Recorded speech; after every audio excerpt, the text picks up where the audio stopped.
All right, ready? Ready? That's your laptop, not mine.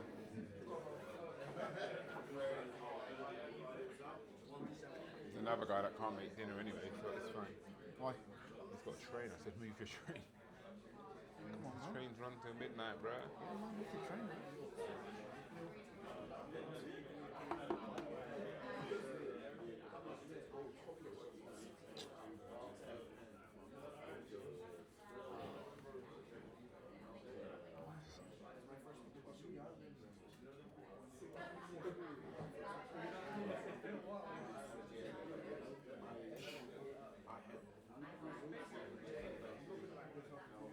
Should we just keep shaking it? You don't need to set a time out, do you? Yeah, we're fine. We're almost there now, anyways.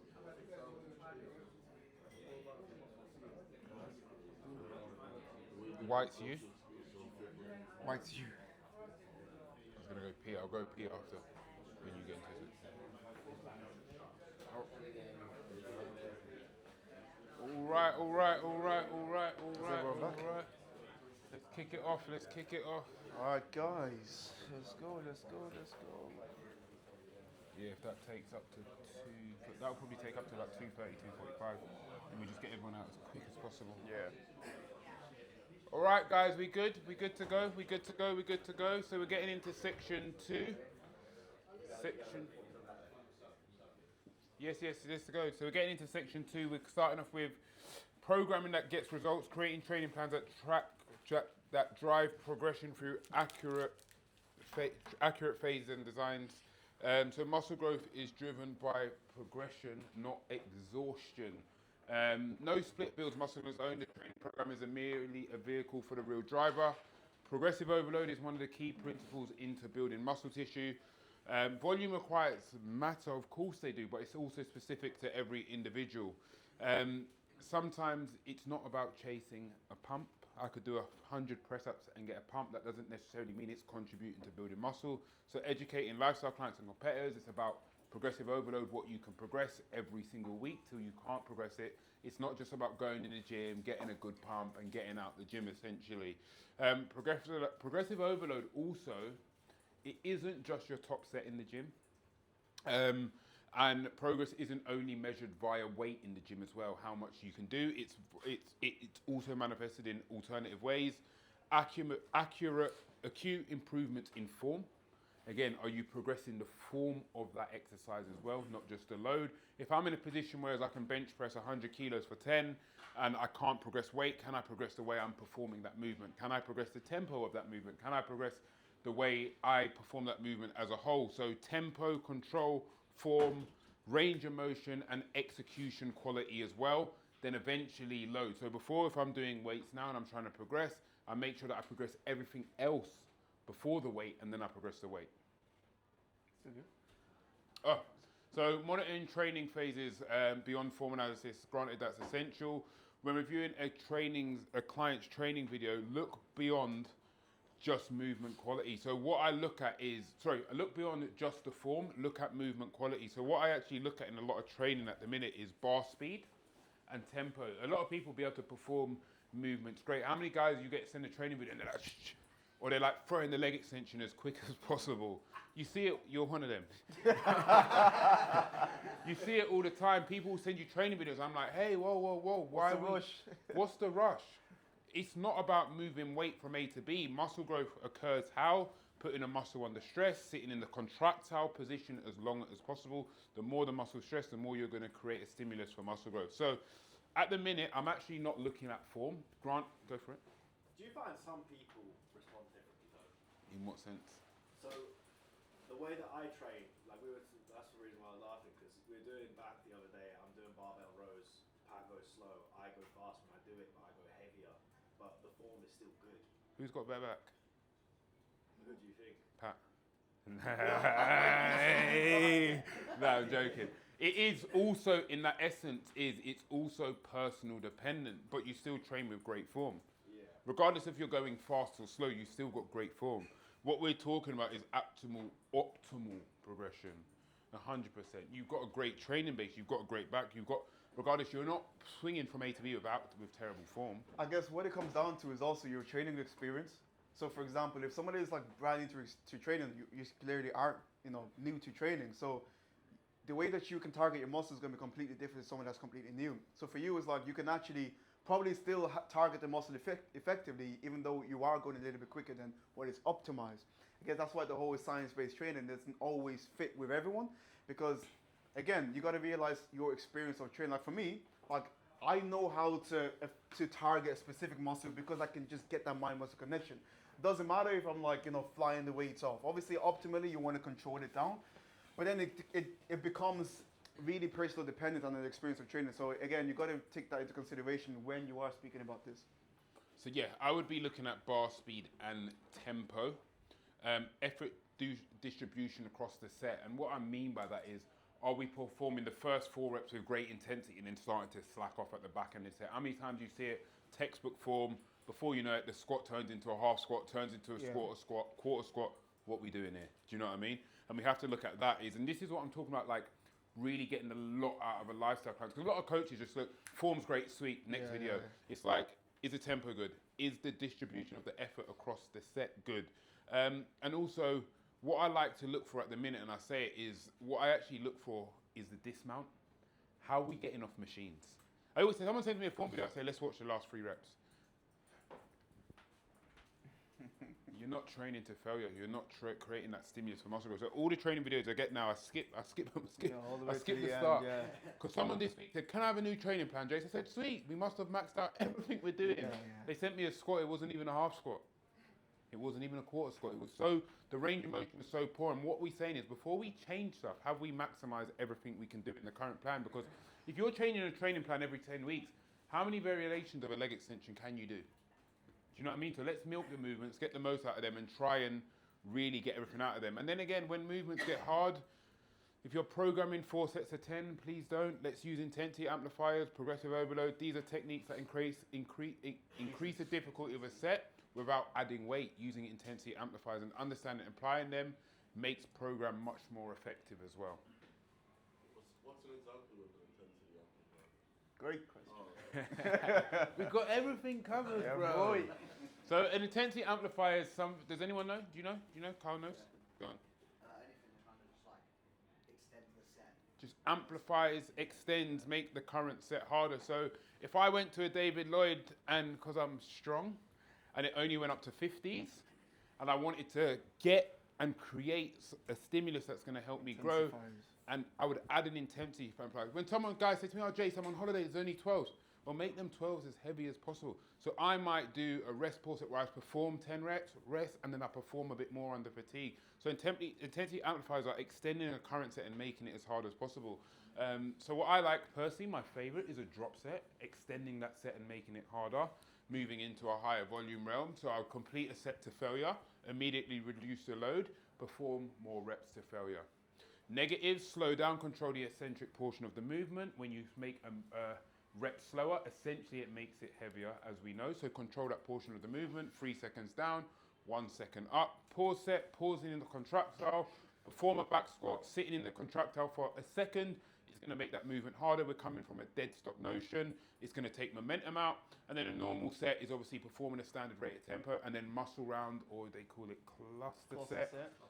Whereas cable flies, for example, I wanna make these dumbbells 12, of course I can smash them out. I'm gonna do 12, 6 reps, sit in the contractile for 10 seconds, stretching the pec fibers. 6 reps, I'm gonna repeat that 4 times, create brutal metabolic stress on the muscle, which again, if I put me in a recovery set, it's gonna help grow. So again, the same way I program for competitors, I program for lifestyle clients because I want them to get the same out of it. I don't want anyone in here programming, hey bro, we're gonna do 4 sets of 10 bench press. Get out of here. And junk volume and recovery, like, it's basically just throwing in lots of sets that's not actually driving adaptation. It's like I could come here today, I could do 100 star jumps, 100 press ups. I feel like I've worked out, but am I causing adaptations that's going to create muscle growth? Am I tearing tissue and then putting in a position to repair? No. So junk volume, even in your warm up sets, how many days back in the day you go on bodybuilding.com or whatever, it's like warm up sets, 4 sets of 10. Naturally, every time you're doing a warm up set, this is your energy tank, you're chipping away at this energy tank. how can we get to a place where before I perform my top set, I've not done 40 reps, I've done 15 to 20, because that energy that you're wasting here can be here into the sets that count. So I always say, make your warm-up sets effective. Essentially, I frame it different and then say we're just warming up to the movement pattern, because once you've done one top set, you should be warm for the rest of your top set. So don't waste time.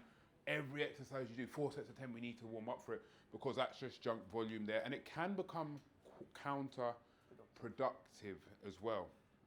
And also recovery, monitor recovery markers, strength levels, session to session. You know, are you going in and constantly regressing? Probably a bit fatigued, probably need to rest. Pump quality, how many times, I'm not getting a pump anymore. It's probably a sign, stress, fatigue, probably need to pull back.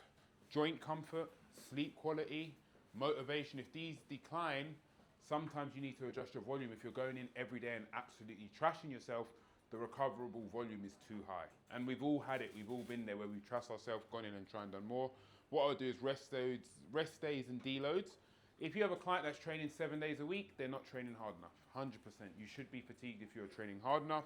Rest periods are non-negotiable. If you're training every day without recovery, you're going to stagnate, you're going to sit in the same position, and you're going to fall into the realm of you're just going in, getting a pump and ticking a box. Don't get me wrong, some clients like going in, getting a pump and ticking a box. So recovery is where adaptation occurs. It's not in the gym. Not in the gym. The more you rest 3 days a week, that's why we said you can progress training 3 days a week. You grow when you're recovering, you're not in the gym. That's why nutrition is such a key fundamental outside the gym for a long period of time. Do you tend to put for lifestyle clients or prep clients, you tend to put the top set earlier or later in the set? In the workout, it's different. I like to go top set, where we're most strongest, and then into a back off set, and then typically into like a intensity amplifier there. So performing at our highest altitude, at our highest strength, and then chip away. Yeah. Sometimes I switch it up sometimes. So sometimes I'll have maybe like an 8 to 10 rep at the start, 6 to 8 in the middle, and then 12 to 15 in the back. Trying to shock the muscle.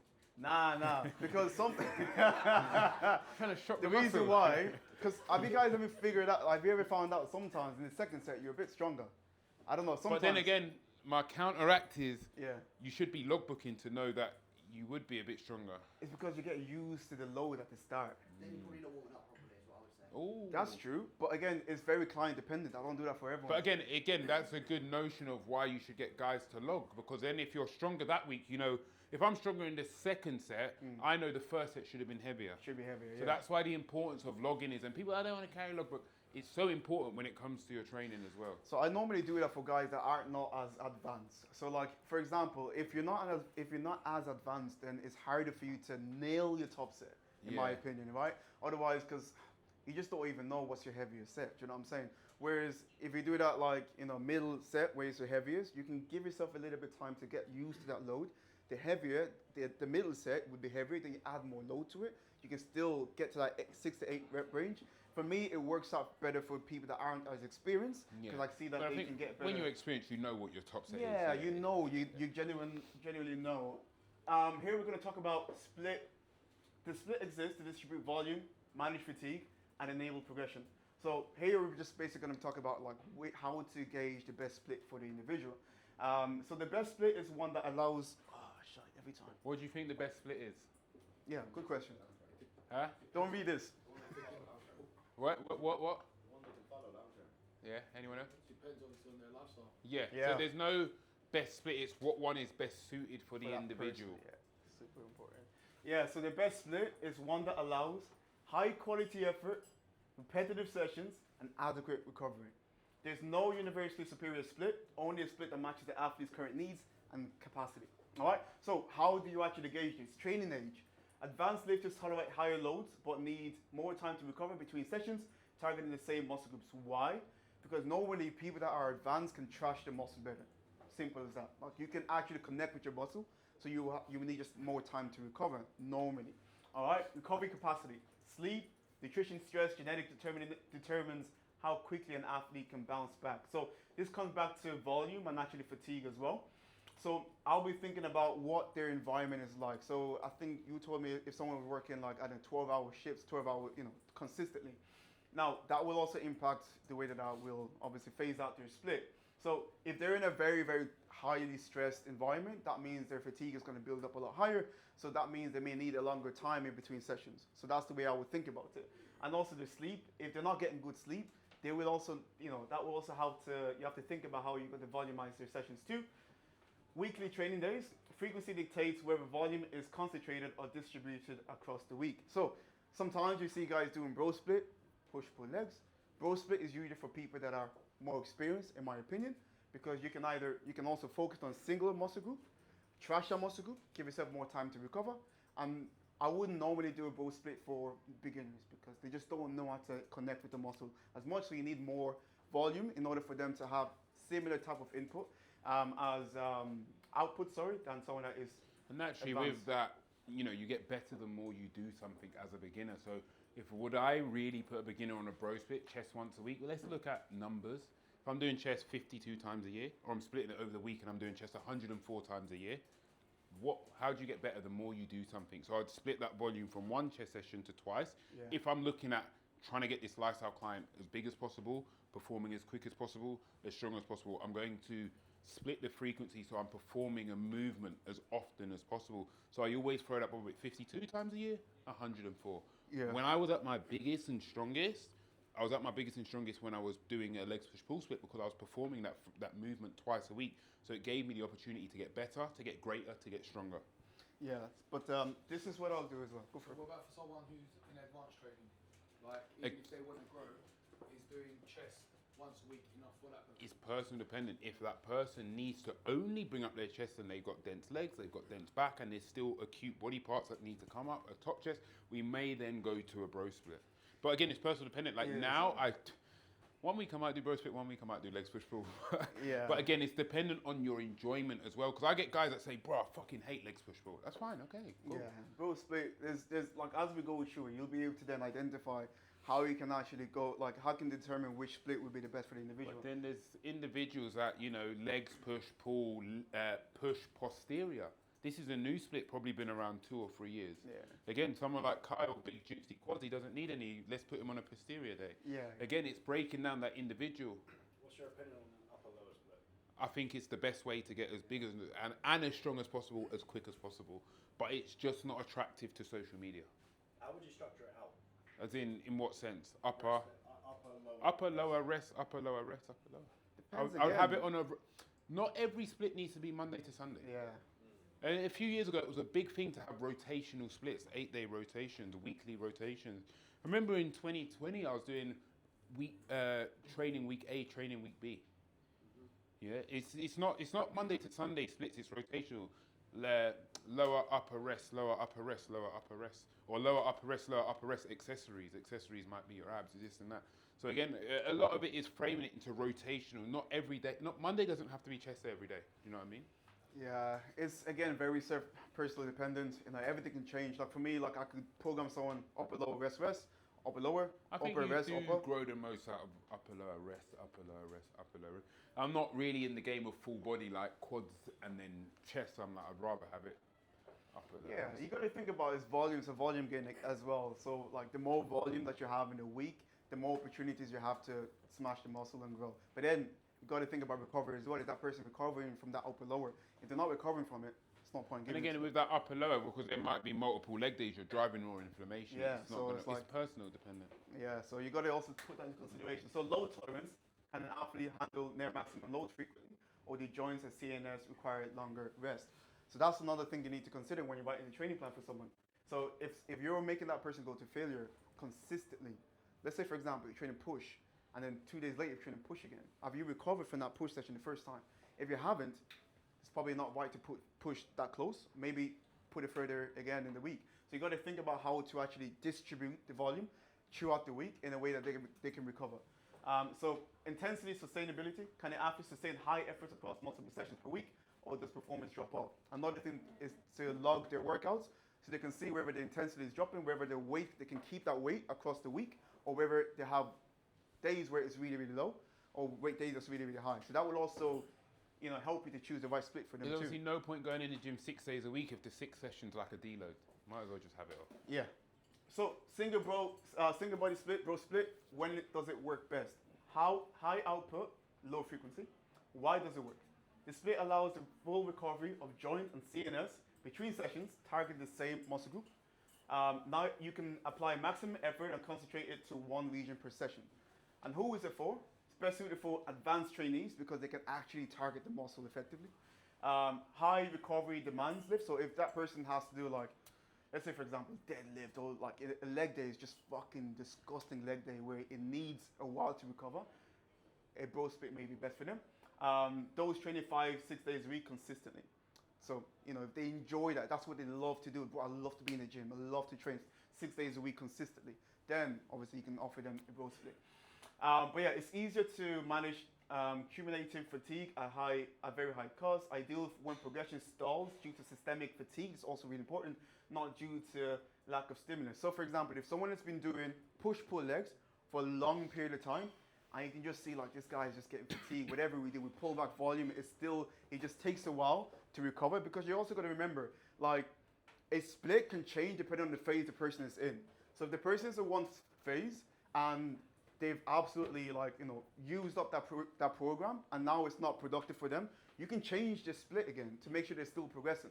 So in this scenario, if someone is in a push-pull legs for a longer period of time, and they're just fatigued, you can then change your bro split to take away the fatigue slightly, give them a long period to recover, and then run that again for another, 12 weeks until to stop progressing, change it up again. Yeah, it's okay to do that. Yeah, and sometimes, personally myself, I would use the legs push pull when we're in more of a gaining phase, because the recovery capabilities of doing 2 heavy chest sessions a week, I would personally have that more in a gaining phase. Yeah, for and sure. might have the single split. split in the prep scenario where fatigue management is a Yeah. bit more of a Again, priority. it depends on the individual. Yeah. If the person during prep is in a very highly stressed environment, then the bro split might be better for them to recover effectively. So again, it's very personal dependence. Come on, man. All right, cool. For majority of your clients, where have you seen most progress? It's, again, personal dependent. But push pull legs is a great What would split. you say? It's a great Like split. if you were going to say a percentage of your clients are, Yeah, would you say majority? probably of upper people are lower, like a low legs or push pull, majority posterior people push. I personally bit more put, of a modified. I put people on a hybrid push pull legs.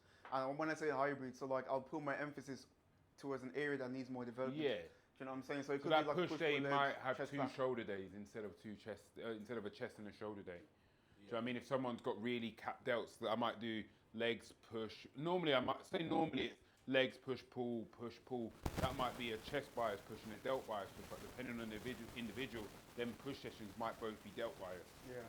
Depending, so it's a modified split if that makes sense. Yeah, so when you think about like physique development, that's what we're doing, we're developing a physique. So whatever split that will help you to develop that physique, you will have to change the split towards that. So for There's example, not like a set rule, like It's he not. must have that split. yeah, And that's it, you'll have a template that you modify based to the individual. push pull legs is great, but they could like push pull legs, then arms. For example, if that person has really small arms, you can have Because give them more Isaac, we volume had to towards take out his arm training. I had no arms. I've No been arm training for training. 2 years. You know what I'm saying? But again, his split was modified to what the judges said, that your arms are too big. Too damn big, bro.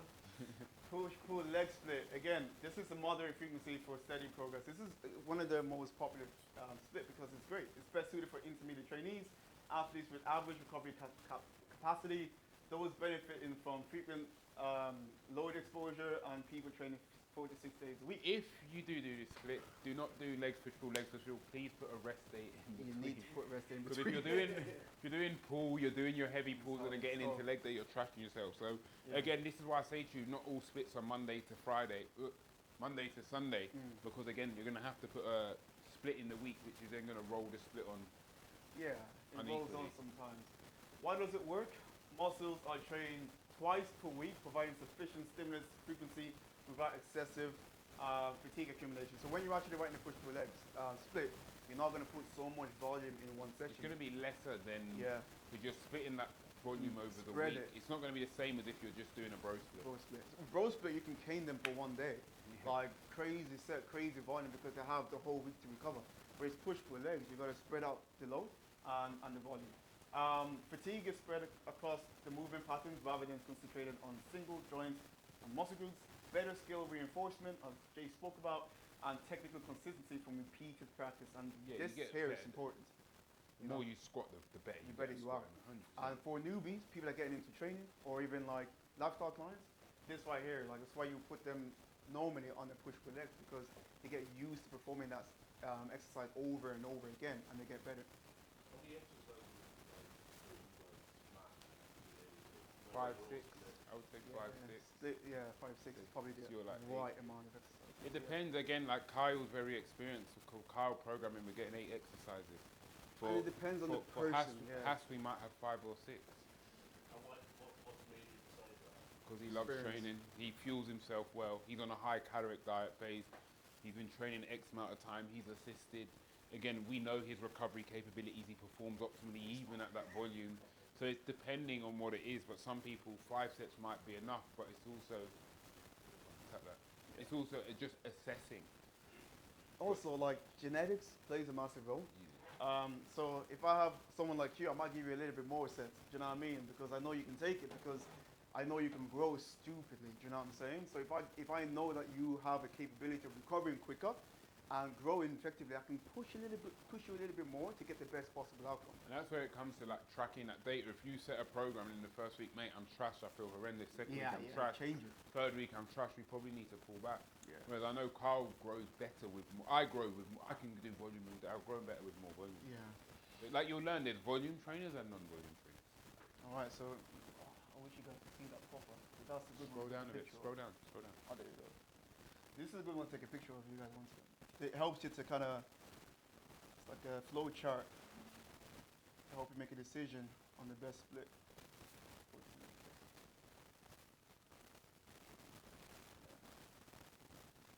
All right, so I'll kind of go through Can this. we go through your points above first? I think it might be similar to what we covered. Yeah, it's similar to what we covered. Yeah, similar. So as I said, the split will change throughout the year based on the training phase, fatigue levels, progression rate. There's no need to be dogmatic. Adapt based on the response of the client. Choose single body part if the athlete is strong and systemically fatigued. Loads are near technical limits. Recovery markers are strained. Progress requires maximum session focus. This is for like a specific type of client. Choose push-pull legs if the athlete benefits from repeated exposure. Recovery is good. Load tolerance is moderate, and progression is steady but not maximized. So this kind of helps you to kind of cancel out when is it going to be like a good time to go into like maybe to change the split, because a lot of the times you don't need to change the training plan. You can just either take the volume away, change the order of the exercises, change the order of The the base is always days. going to be the base, isn't The it? base will be the base. You can run the same split for like a whole year, the same training plan for a whole year, but just change exercises around. A lot of people think they have to change your program all the time, but you don't have to do that. If you're still progressing, don't change the training plan. If everything is still going according to plan, it's okay to swap, exercises, but you don't need to change the whole thing. Do you know what I'm saying? I did the same training plan for a whole year, no problem, because I was making progression. There was still exercise that I was swap around, but I was still making progression as a whole, so I just kept it the same. How do you keep trying to retain though? It's not about entertaining, it's about progress. True. I'm saying you do have time, because you're going to have people. All right. Yeah, I mean, in that scenario, That's boring, but adherence again, what is you'd do is important. you'd keep the base and change the compound. Yeah, change the exercise. The compounds, like your workouts should, in my opinion, be structured. In my opinion, isolation to get warm, compound, iso. Or if it's me at the minute, compound. Your compound's always going to be near the front where energy is most high. That's my belief. I've had it at the end where I've had the mindset of, well, I'm fully warm from iso, so let me go. So again, if someone's bored, change the compounds. Again, if Yeah. you're bored of Smith squatting, we might go to safety bar squatting. If you're bored of hack squat, we might go to pendulum. But that doesn't mean Change the whole zero thing. words start from scratch. It's like, at the end of the day, the base is the base. The base is what's going to move us. So progressing at a different movement. So the majority of the time, if I'm training a plan, we're probably going to change, out of 6 movements, we might change 3. Yeah, it's okay to swap exercises, just to keep. Again, like you got to think about it like this. Adherence is also really important. If the person actually goes to the gym and not enjoying their training plan, then They're not going to hear you. you're not, you got to change it up for them. That's also really important. All right, next one. Oh, was you going to show the flow chart? Run through it. I think they took a picture of it, Okay. so I can discuss it, but it's Yeah, right. self-explanatory. That's you, bro. I've got a question regarding the split. Yep. What about like a lifestyle client with like high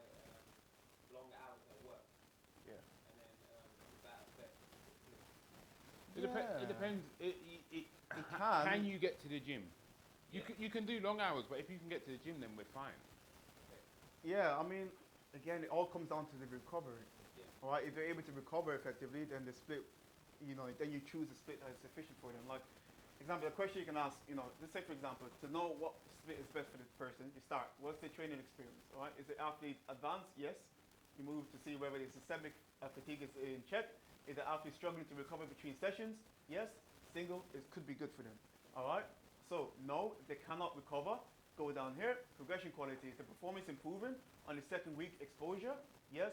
Push-pull legs is good. So again, it all comes down to whether the person can recover, whether the person, again, fatigue is really good. So if they build up fatigue and over the week and they cannot progress the next week, the training plan that you currently have is not the best one for them. So you probably have to reverse it, maybe to a push-pull legs or just spread out the load a little bit throughout the week. So it mainly comes down to recovery. And we want the client to ideally progress weekly. If they cannot, then there's obviously an issue with the volume. But there also will be a ceiling where your progression does halt. Yeah. And that, For you guys, at what point do you add like incentives and when do you take them away? What do you always do? I like to keep them in from the office. I start on a blank canvas for everyone at the start. Then I use like a month to see how they get on. And then, say for example, if someone is experienced and I know this person can train, then toss in the intensifier.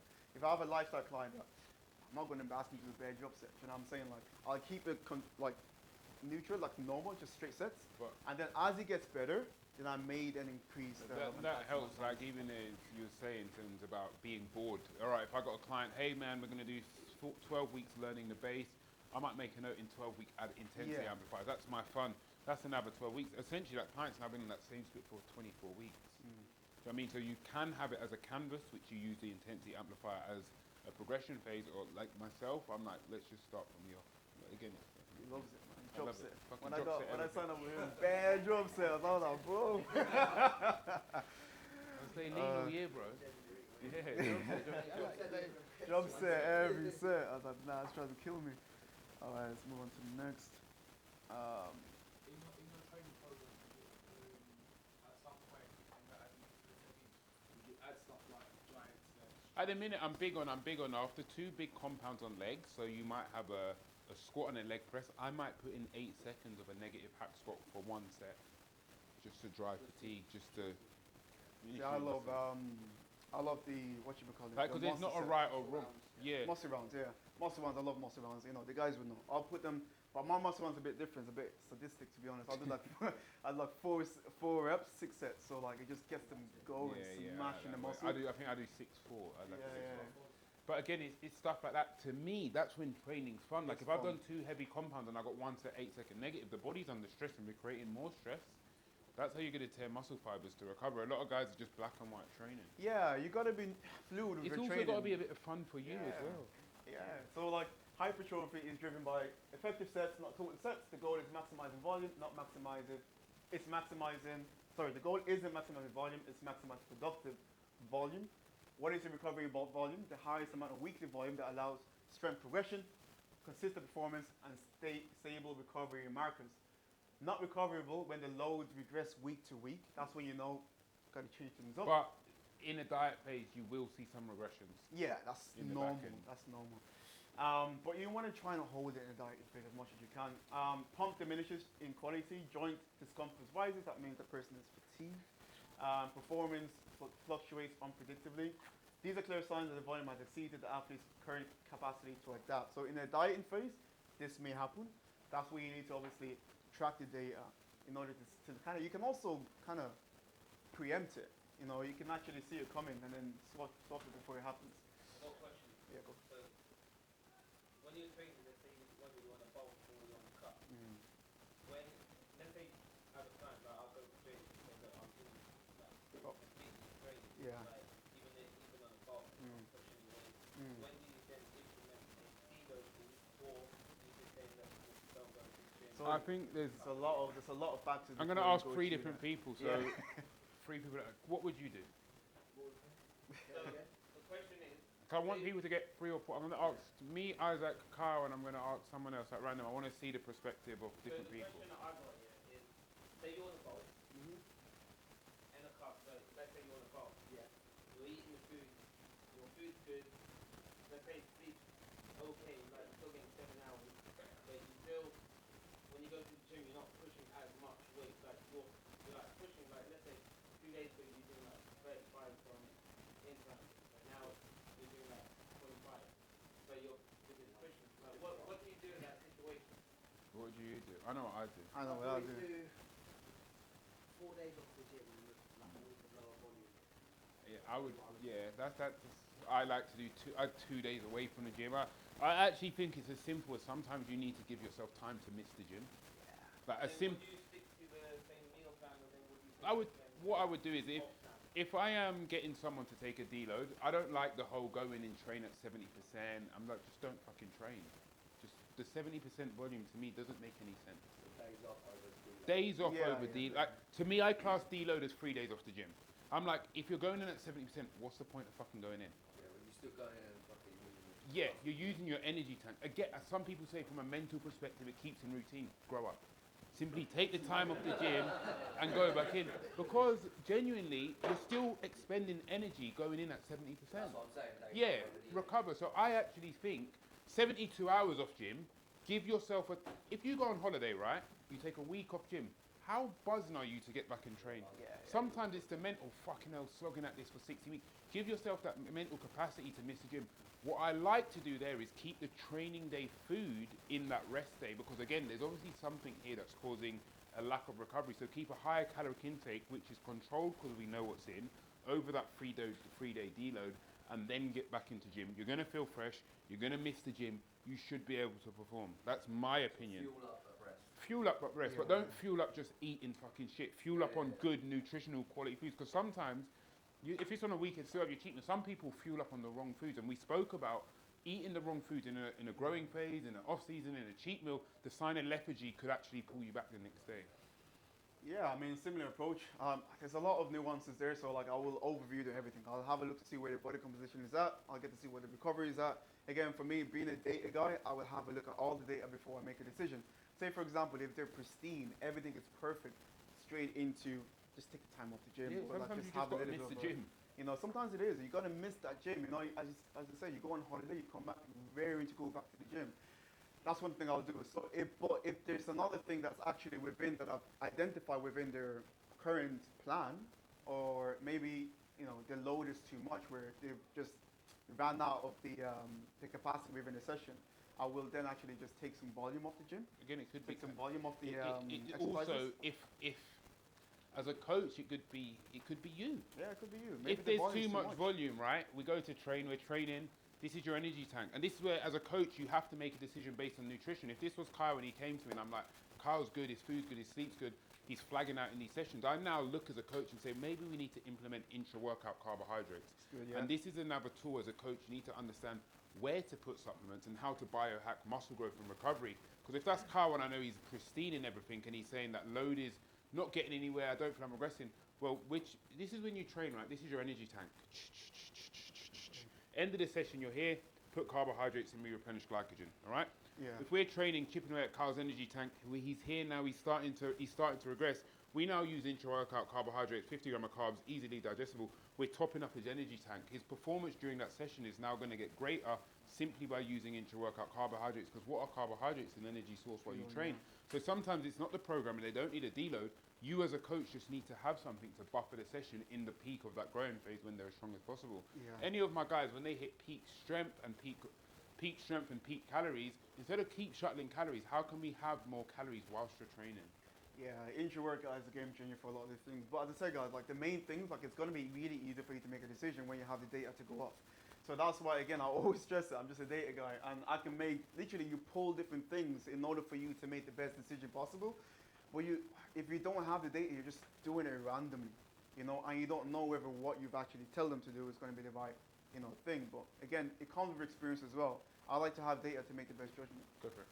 Say if the client isn't progressing, but it's not due to nutrition or supplementation, so, Yeah. or lack of supplementation. But let's take it out of perspective and say, okay, the client is doing 7-hour to 12-hour days or whatever it is, and they're getting really working, but it's actually progressing the gym. Mm. Then what would you do? Yeah, volume, pull the volume. I pull the Less volume training down. days, less training Yeah. days, pull the volume, less training. But also, it's, again, progression has a ceiling, or we'd all be walking here as strong as Eddie Hall. Yeah, yeah. Understanding it to a client that progression does have a ceiling. It does, well. but the main thing in that scenario, you pull the volume because at the end of the day, you just want to get them in the gym. Yeah. Once they go into the gym, they're still gonna be maximized. Well, they're still gonna be training, still gonna be getting, hitting the muscle. But it's more about like how can they recover from it? Because if they're always hitting the gym at the end and they're feeling fucked, session by session, the productivity is just gonna go down and it's not optimal. So for me, it was like I'd rather them go to the gym and still be able to recover, even though the load is a little bit less and the volume is less. Get them into the gym. They're still going to progress over a long period of time. So let's say now for sleep, Yeah. if they can't simply get that routine in sleep because they weren't so much in training or doing cardio, and it's just like not enough hours in the day to get, like for example you, and let's say it's not simply enough hours in the day to get. I would remove a session and prioritize my sleep. Yeah. Like when I was in that phase, I wouldn't train. I'd be like, after 2 hours I train, I'm gonna nap. Yeah. What's the priority? Do you know what I mean? Do you know what? Like it's like some days just 4 days a week of training. Yeah. A lot of people can do that. Yeah. Training the weekends. Same. Do you know what I'm saying? Like, and you would still be able to go. Like as I said, there was a time in my life where I could only train 4 days a week, and I still made mad progress. So let's say for example, Monday to Friday the person's flat out. Do you know what I'm saying? Like Saturday and Sunday, they can spend an hour in the gym, still have a good session. Maybe give them a midweek session so they can still recover from it. You just have to figure out a way to get them in the gym and help them to recover still. So again, that's why there's a lot of nuances in this. It's very personal dependent, but then understanding the levers to pull is going to be really important for you to make the best judgments. So that's why when you hop on a call with someone and when you're signing up a client, you need to get them to tell you what their life is like, really. Tell me what your working day is like. Let me know what goes outside. They don't have to get into detail, but if they're in a very stressful environment, if you don't know this and they're not recovering or they're not like progressing, it's harder for you to make the right judgment. So you have to, again, be a human to your clients, speak to them on a level, see what they're going through, and then actually helps you to make a better judgment. So that's one thing that I would say that is a priority in any coach is to try to understand what the client's going through so you can actually help them out. So the question I've got is, let's say for example the client has followed everything that you said, they're performing but they're not like excelling. Like what do you do? I mean, what do you define as excelling? Is that Selling in like progress. Like increasing the weight, progress, like they're doing everything right but they don't see any progress. In their progress they're doing like 20k steps and whatnot, then what? progress again? It might be visual progress. Might be. It depends. It's not progress. This is what I want to say. Progress isn't just based on scale weight. It's not. It's on the visual. It's on the performance. Like if a client's adhering, have you got stronger this week? Do you visually look better? Has scale weight moved? If one of them three moved, you've progressed. There's so much areas that you can progress in like your journey. So as much as there's so many areas you can regress, there's the same as in progressing as well. So also you got to think about like progressive overload. A lot of people think it's just weights. It's not. It's not just weights. It's reps. Is how quality that rep was, that set was, how efficient it was, your tempo. I track 3 metrics of progressive overload: weights, reps, and quality. If you can hit one of those 3 every single week, you should be able to. Then you are progressing. So it's not always about the weight. So you should be progressing. If everything is on point, you should be progressing in one way or another. Yeah. You know what I'm saying? So what would you say to someone that's stuck in the weight, they're trying to increase that weight? Like yourself, Yeah. you trained me the other week, right? He did 22s. He come and trained with me. He did push him out his comfort zone. He did 35s. The next week he wants to do 40s. I'm like, it doesn't. It just doesn't work like that. And that's the conversation we had. Progress is not linear every week. And again, if we did, you'd be on the 70s in 6 weeks, and we're not going to be there. Do you know what I mean? So it's understanding the parameter of the limit of your progress. So like Luke's not going to go and say, did 200 in 6 weeks, I'm going to do 250 kilos. You have to understand your capable limit. Do you know what I mean? And like for you, I said, all right, let's pull back, man. I don't want us trying to increase. When someone hits a new weights, understand for me, let's use simple figures. 100 kilos, I've done a bench press this week, right? Me, myself, I'm not going to go do 110 next week. If I do 110 next week, then I do 120, then 130. I might progress over 3 weeks. Me, I'll do 100, 102, 105, 107. Because you know what's fun? Progressing for 8 weeks rather than progressing for 2 weeks. And what you did is you overshot too quickly. Again, eager motivation over understanding that progressive overload is over a 16-week period.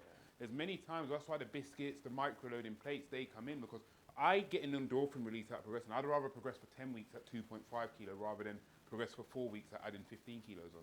So it's understanding as you train with training maturity that progression is actually progressing in slower loads.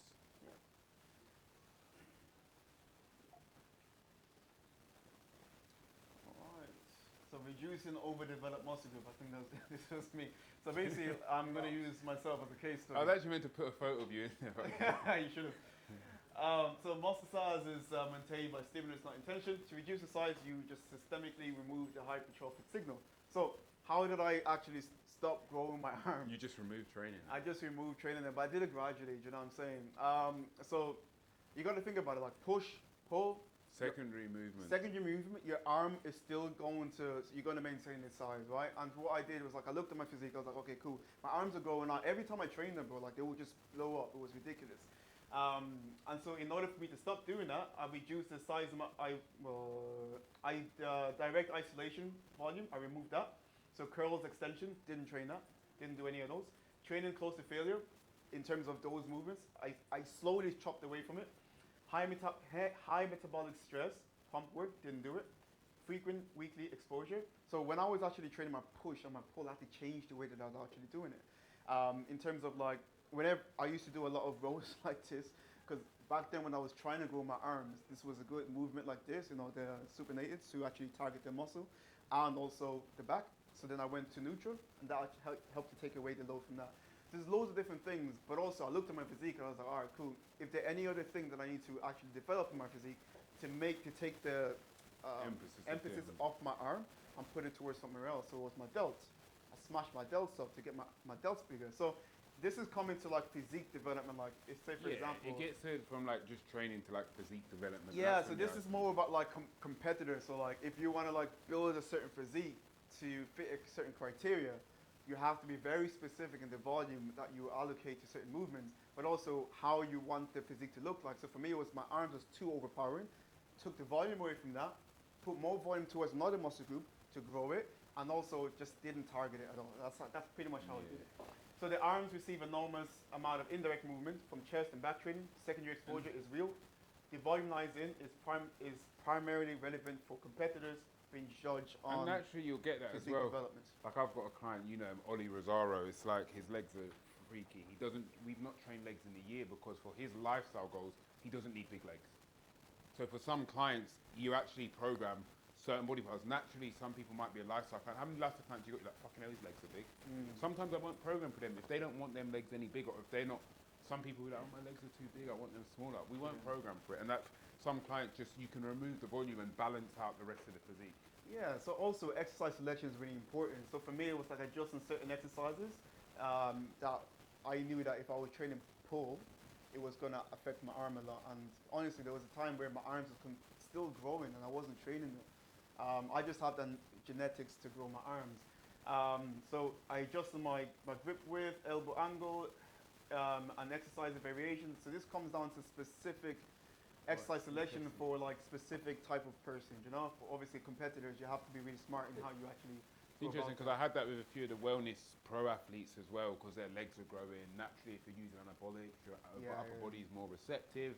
And they're like, Jase, my upper body's growing because when they're doing heavy RDLs, the whole frame is pulling on. So even with the wellness girls, no RDLs. Can they change it? Nothing that's heavy because this movement is still overpowering, overhunching. So even with the females that are trying to develop a lower body and not an upper body, exercise selection is very key. No heavy bent over rows. That again, what is it pulling on? It's pulling on your delts, it's pulling on your traps, it's pulling on everything. So even as from a female perspective, upper body selection in females is key and very important when looking to develop a certain look. You have to look at what are we doing that's pulling us. So I had some wellness girls. Don't fucking load the plates on your machines because you're putting 400 or 500 kilos on. Every time you're doing that, you're getting pumped. So again, it's getting to a point sometimes where you break down the physique and say, oh, don't train upper body, but it's like you can still have to remove some lower body movements that involve upper body. And that's when you really get into deep programming. Yeah, this is when it becomes really fun. Like Like, you really can get fun, really yeah. nerdy with it as well. Like, because like this is all comes down to like, you know, so we have the training plan, we got the perfect split, Then it's like, okay, exercise selection. That's the next thing. Then you gotta pick the right exercises for the relevant outcome that you want. You know. For my thing was like, I just don't want to grow my arms. So if Jase initially put arms in my session, in my exercises, I was like, No bro, such like, thing as too big arms. I was like, nah, man, I ain't trying to do that. I miss physique, bro. I'm trying to make the Olympia. So I was like, I can't do that because I've gotten feedback from the judges where your arms are way too big. So I was like, bro, can we pull this out and put volume somewhere else? And we did that. So again, this comes down to obviously if you want to coach competitors, you gotta But be again, very, very. this is my. Yeah, it's your bag, isn't it? No, but I think this is just me. Like he's saying competitors, I'm like, but why can't we apply that to everyone?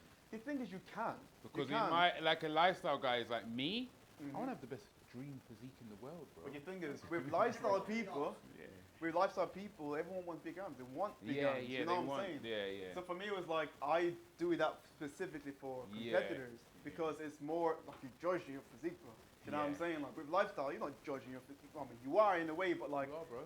you do it more about your life. You care about how you look. You know what I'm saying? Like if you want big chest, I'll give you big chest. You know what I'm saying? Go but for it. Yeah, that's how it is. For female clients, say a woman that has a slim build, for example, a lot of the time what they do is I want to get full and I want to pay those. Big glutes.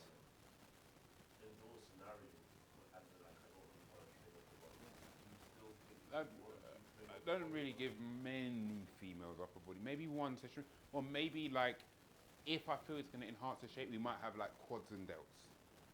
Do you think like something like that, does that? It creates a taper, or we might have quads and upper. But again, if someone doesn't want to train anything, we have to say we get it. But also explain if you do train it, it's going to create a better illusion, which is going to make your lower body. So again, it's all the way you frame it. So again, a female might have glutes and upper.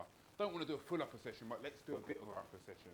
So again, glutes and upper is a great session, or quads and delts is common for females. In as well. those scenarios, you do majority of the sessions. 3 leg days, 1 upper, or just 3 leg days, no upper. Yeah. Or like 3 leg days, a glute and core day. It just depends. They love it, mate. Oh my But god. again, females' recovery tolerance is quicker, higher yeah. than males. But what volume would you put in 3 leg days? You would still put But I like got a 6 girl I posted, exercises. Nadia Long, she's doing 5 leg days. But again, she can do 5 because very rare personal dependent. She can Yeah. recover. And is that just different body types? As in that might be like hams, glutes, quads, hams and glutes. Again, it's that recovery. How many exercises do you do? I'm still saying 5. Six, Five, six. five. I was like, I don't want to do this. She said, I want 5 leg days. Okay. It is working. I was shocked.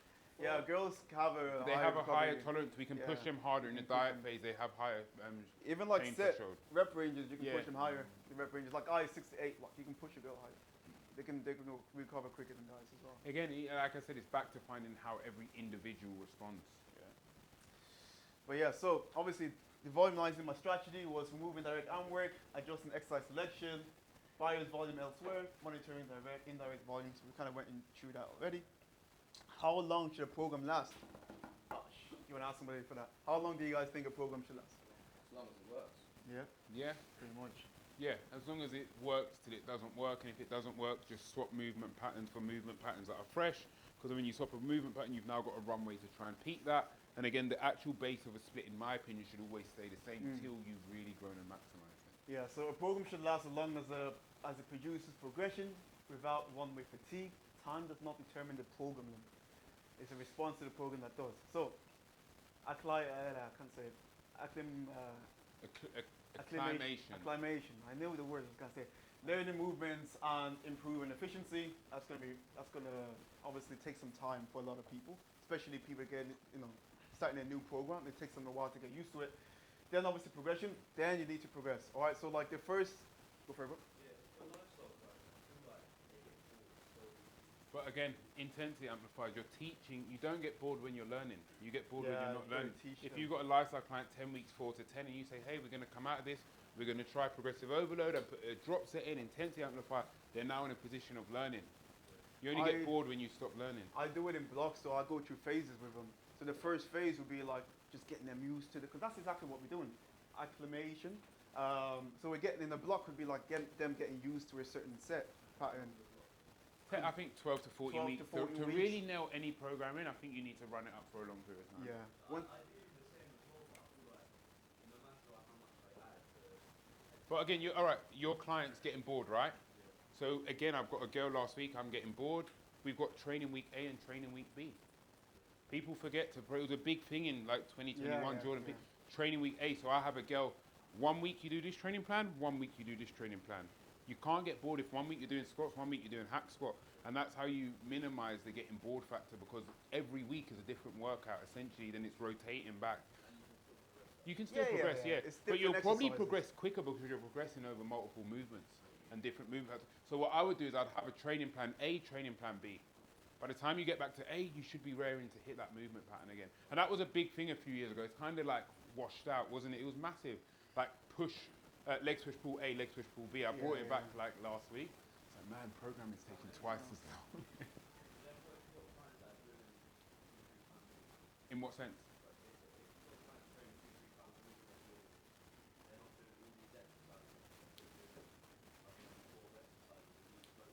But you still have that, but just training weight A and B, the same sets, but just different movement patterns. Different movement, different exercises. It But I just wouldn't makes it try and like easier for push the them. volume up. No. I'd just keep it the same and just have different movement patterns. And I'd frame this with trying to get stronger across all movement patterns in the gym. So in that scenario, it's just adherence is just the main important thing. Yeah. So whatever you have to do to switch it up, you still got to think about, okay, this is the goal this is our goal. How can I make them enjoy the process still to get to that goal?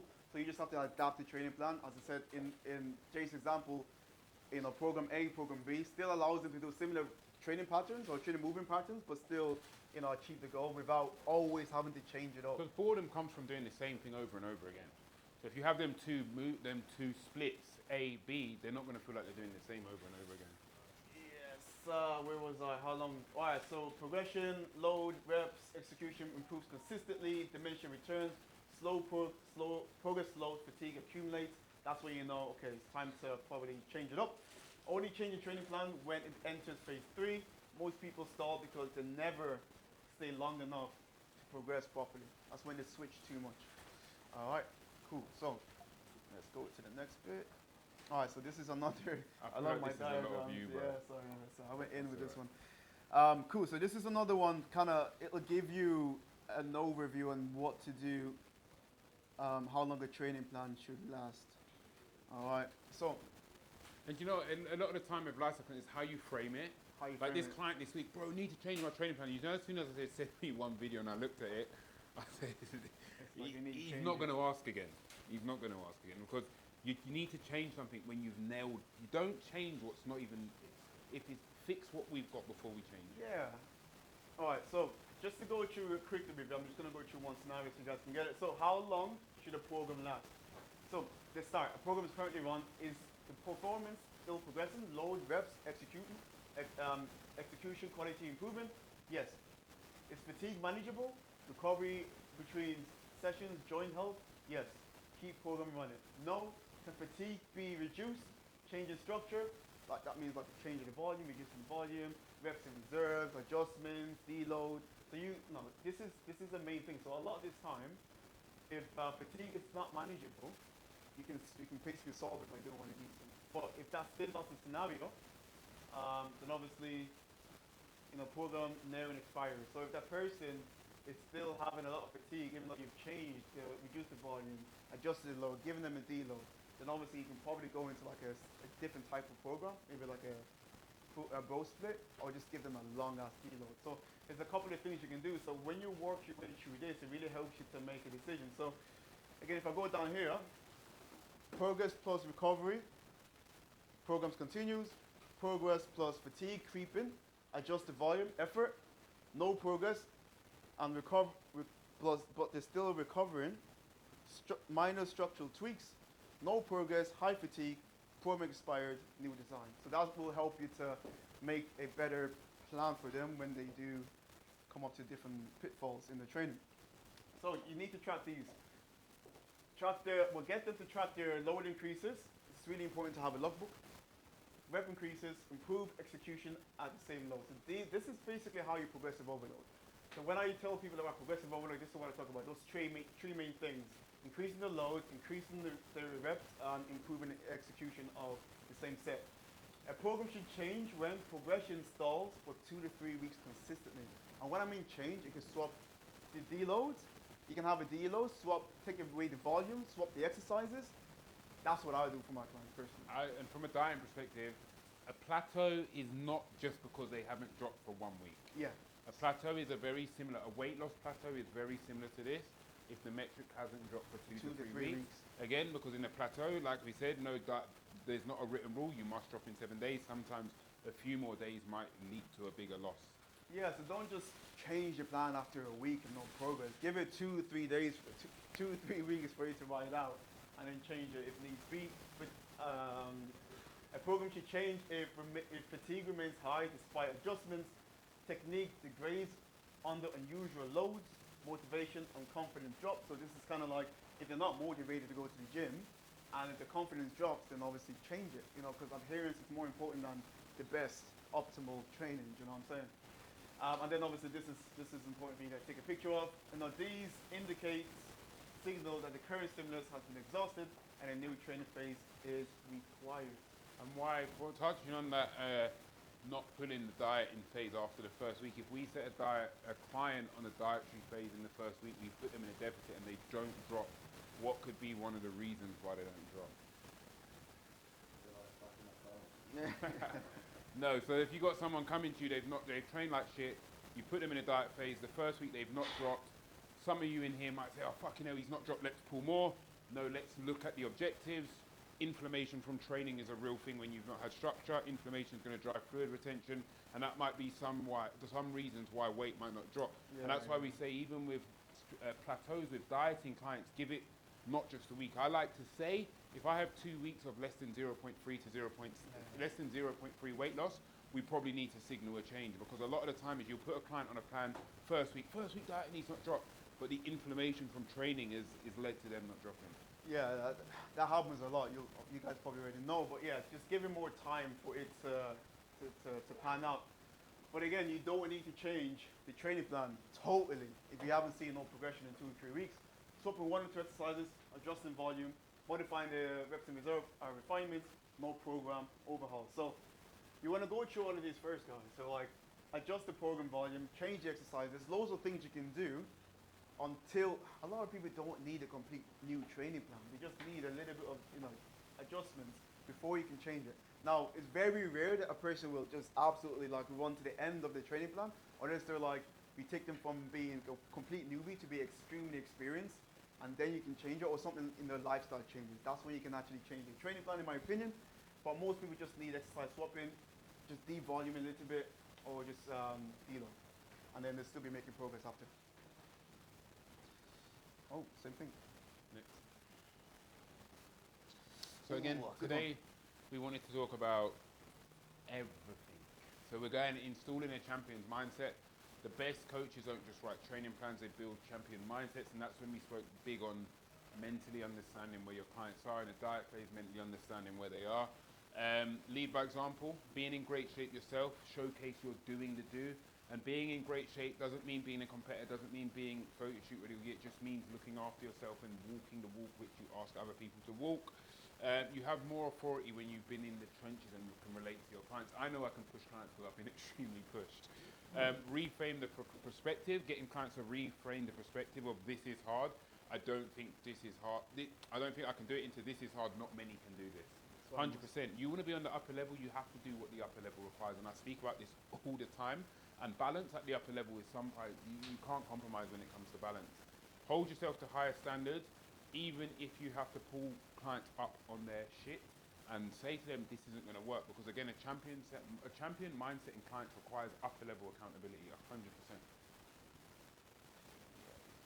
So again, with clients as well, it's about understanding mental pitfalls before they happen. Hence, he said with Eduardo, felt he was a bit quiet, felt you were pulling back a bit. He identified the mental pitfall, had a chat, sweet, he's on the road again. Again, as a coach, if you can't read the room, if you can't read the signs that there's a mental pitfall, if you don't identify that 2 or 3 weeks that client's off, very hard to get them back on. So check-ins become short and brief, lack of detail, signals and you become a bit disengaged. Second guessing the coach's process, doubting adjustments or looking for validation elsewhere. Oi, you see that a lot, haven't you? See that a lot. Yeah. Again, negative self-talk creeps in. I'm not good enough, or this isn't working, becomes a narrative. If you get that, my response, if you're not good enough, don't do it. Because essentially, you have to just identify and put people in a position if you don't think you're good enough. And people say to me, I had this disagreement last year. Oh, you said I don't think I'm good enough. You said not to do it. And I came from the perspective of, I think you can do it, but I'm not going to force you to do it. Because if you're doing something by force, you're never going to drive enjoyment. And if you don't enjoy it, you're going to struggle to adhere. So again, if a client says to me 3 or 4 times, I'm not good enough, you don't have to do it. No, it's not by force. We want to do things together. And then not receiving thorough feedback. This is from a coach's point of view. So like, if you feel ignored or undervalued by the coach, obviously this will also be something that a client will naturally, they will start to disengage themselves. So obviously from our point of view, that's what I was saying, like, when you're doing your check-ins with your clients, you'll want to give the energy all the time, because if they start to feel like there is like a slight dip in energy, they too will become disengaged. So we want to make sure that we can give that same feedback consistently. So you need to structure yourself, structure your day, structure your system to consistently provide the service along, that is the same all the time.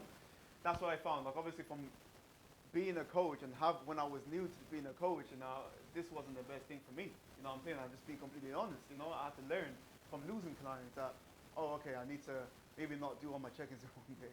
You know what I mean? Like, I need to have that energy in order for me to give back to my clients and be that person that they need me to be. And that's just being me being honest.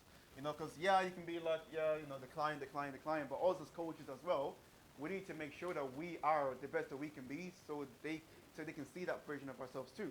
Because that's how they get results. All right. Okay. I think you just skipped one. No. Hang on. Next one. Oh, no, that's it. Oh, is this me? Yeah, go for it. So keeping clients locked in during tough phases. Communication. Communication. This might be increased check-in frequency for reassurance and accountability. A lot of my clients going through a tough dieting phase probably come see me in person. Let's train, let's connect, let's see where we are. In-person check-ins, face-to-face, contact builds trust. I've got 8 tomorrow.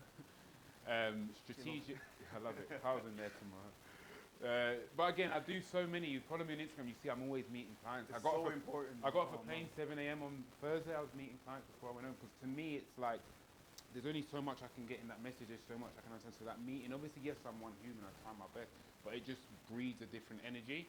Strategic refeeds, despite the fat loss phase. Like, if I have a client that's absolutely in a mental pitfall and they feel shit and life's on top of them, I don't care if we're in a diet phase, we'll take them out of that diet phase for one day and refeed, just to refresh from a cognitive perspective. That's more important than losing body fat. You know what I'm saying? Like, if they're not good mentally, bro, the head goes and the body follows. Yeah. Give them a little break first, maybe like a week. Let them just give them nice meals, something that they crave, and then they'll be back. But like, if you just be like, no, bro, come on, push through it, you're just gonna leave. And then reduce training stress before burnout occurs, and then celebrate small wins and acknowledgement. Like, again, this is what I said. To me, a win is not just fat loss or scale weight. In some of my clients' wins, in my check-in sheet, it says additional outside wins for the week outside of fitness. That might be the win, and sometimes that win's bigger than fitness. Do you know what I mean? So it's like looking for wins outside of just fat loss, because fat loss isn't the only metric. Tough phases require increased touch points and empathy. Clients need to feel seen, heard, and supported, not just barked at when it comes to instructions. Q&A. So these were questions that you guys asked. These were some of the questions. Some of it was too much. Because someone sent like 21. It was too much. So we kind of whittled it down to the ones that that we thought would be the most valuable. So if we were to start again today, what would be massive for us to accelerate, Jase? Results. I think the business model which I have is results driven. I think in a lot of this industry of coaching and mentorships, there's so many different models on how to scale your business, ads, this, that. I think results. Giovanni, we got on a call in February. He had 2 clients. How many have you got now? 67. His clients, PSA Pro, overall winner. He built his brand, no ads, nothing. He just built his brand, results and content. That's what it takes. And that's it. His results and content. Didn't have one competitor in February. Now he's got nearly 15 to 20 next year. Just give that a shake. So if I was to build a brand again, if I had to start from scratch, 2026, talk your shit, because you need to be a voice in the industry. A lot of people are scared to talk. Separate yourself from a pack. Everything I've got from coaching has come because I speak non-stop. Talk what you want to put out, back it up with results. And that's what I say. If you can get results, you've got loads of content. If you can get a result, you've then got a carousel. You've then got a carousel. You've then got a talk over a result. You've then got a client referral. You've got 4 pieces of content from one result. So why wouldn't you bias your business on getting results and then getting everything you can out of that result? I mean, coaching is a results business. Results-driven business. If I stop getting results, I have no clients. If you're new coaching or and you need that client to get a result, You're the result. You document your journey. Sell your journey, and if you haven't got the results, what do people pay for outside results? They pay for education. You're here today because of education. So if I haven't got the result, I'm going to be the best educator I can be on the market. But then just message your boys. But message it's your also, friends, get it's also people at to the work minute with it. GB spoke this week, he's now got results, and now he's doing a lot of podcast content because there's a difference. You got results, and you're an authoritative figure. So you're trying to walk down 2 paths. It's going to resonate. The more things you talk about, the more people you can attract to. If Talk you're about just the things talking that you about know, one yeah. thing, you're speaking to one audience. How many things can I speak to? And that's why I talk about how many pillars and faces of your coaching company do you have? I speak to pros, I speak to lifestyle clients, I speak to guys who want consult. I speak to 3 different audiences, and you have to understand I always say, when you make content, who do you want it to hit? Why do you want it to hit?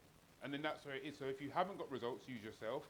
If you haven't got in shape, start to speak about education. Yeah, document your life as well. It's really important for people to know that you are also a person, because that also builds a bit of relatability, so they can relate to you, right? And that's really important in your own content strategy, is,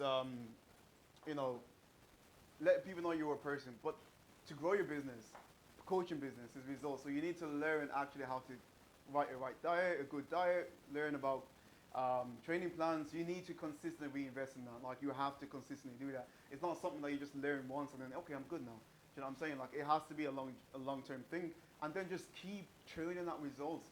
Guys, like, even if you have to like run a 12-week, program on a discounted rate at the start of your journey to just build up,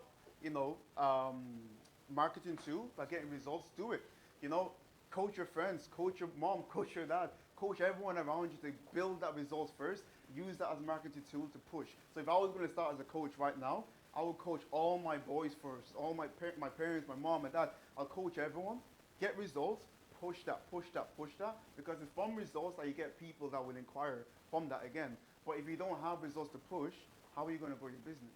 So for me, it was like, I will do whatever it takes first to get the results, and then learn about a topic that you have a passion about, learn everything you need to know about that topic, and then obviously just speak about that on your page. So for example, for me, being an athlete myself, I speak a lot about my journey, but also I relate my journey to the clients that I coach. Because when you are, say for example, a competitor like me, I'm doing it at the extreme level. So everyone they may not want to be like me, but they want to be kind of somewhere there, because they know if I can achieve this, I can help them to achieve maybe a little bit of that, you know what I'm saying? And that's how I get a lot of lifestyle clients. But I also document my life, how I stay fit year round, and then people like that too. So your documentation is really important to actually draw people in as well, and that's how you grow your business too. And then what separates coaches who grow year on year and those who stay the same is just further education. Looking for further education. That might be in how to grow your business. All the time. All the time. That might be on how to grow your business. That might be on how to coach better. Again, naturally, you coach higher level athletes. It requires understanding what are they doing at the highest level. How do I know what they're doing at the highest level? I pay for access to be around the highest level possible, if that makes sense. Yeah. So it's putting yourself in them spaces. Now, the spaces I train with now is Rough Diesel's coach, Hasten the Sea. He's my training partner, because I'm like, I need to be in that circle to understand what are they doing at that level. So the coaches that grow year on year are not the coaches that got to a level and said, I know it all. They're the coaches that say, but what are they doing at the even higher level? Again, I'm going to take it back to when one of the first statements I said is like, when you want to achieve a certain goal, it's like you want to get better every single year. A lot of the time, what stops you from getting better is like maybe the information that you need to get better. So you need to surround yourself around the people that are a little bit ahead of you. Not like miles ahead of you, maybe like in close proximity, but a little bit ahead of you. You need to learn how to get there. Then you're also leveling up every single year. I try to go to seminars mentorship, something every single year. And you go Because to from there, You go and to then- some random ones. As I go well. to some random ones, something that's not even in fitness. But again, you can adopt principles and put it in. I just want to learn. Like I'll be a Yeah. sponge every single day because that's how you learn quicker. I don't care how much I need to spend. I don't care if it's my last penny. I'll figure it out. Do you know what I'm saying? Like, but I need to learn because information plus hard work, but work ethic is how you actually accomplish the goals that you want. So year on year, how do you grow? Just never stop learning, man. You gotta do it. And I'm definitely a big advocate of it. For someone that hasn't done it as long as Jase, and to be able to speak to you right now, but I'm aggressive in my investing. Like, I'll be investing in my knowledge. It's like priority for me. And then how to get elite results, not just fat loss. We spoke about that fat loss period of crash diet and being over 8 a week. Elite results come from long-term sustainability of clients. Hass has been a client for 5, 6, 7 years. It's just from being a client, diet, reverse diet, being a client year on year is just going to get you a better result time and time again, rather than just crashing a fat loss phase, client signing off, coming back every so often. Yeah. And longevity in one's coaching brand, how would you say? Longevity, bro, is, I guess we kind of just spoke about it already. It's like, again, reinvesting, but also churning out results consistently. If you keep churning out consistent results, you're always going to get people. You're always going to get people. Keeping optimal standards for your brand year on year. Also, you're going to be the main driver of your brand. So if you keep showing up and just never stop showing up, your business will consistently grow. You will always be in people's faces.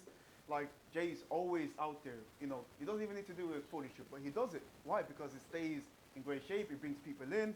Me, I'm always in great shape. I put out my content. I talk about specific topics because it brings people in. So you need to stay relevant. You need to keep posting. You need to have something about you that you can speak about all the time consistently. So Jay's elite results, that's his standard. Me, no stones unturned, that's my standard. And it's so easy for me to talk about it because that's what I embody. So you need to embody the type of person you are and show that in your content, and that helps you to have the longevity because you're just showing your people self. by people. Everyone can coach, but what separates you from the rest of the coaches? People by. I know as some will say I'm a good pro prep coach in the UK.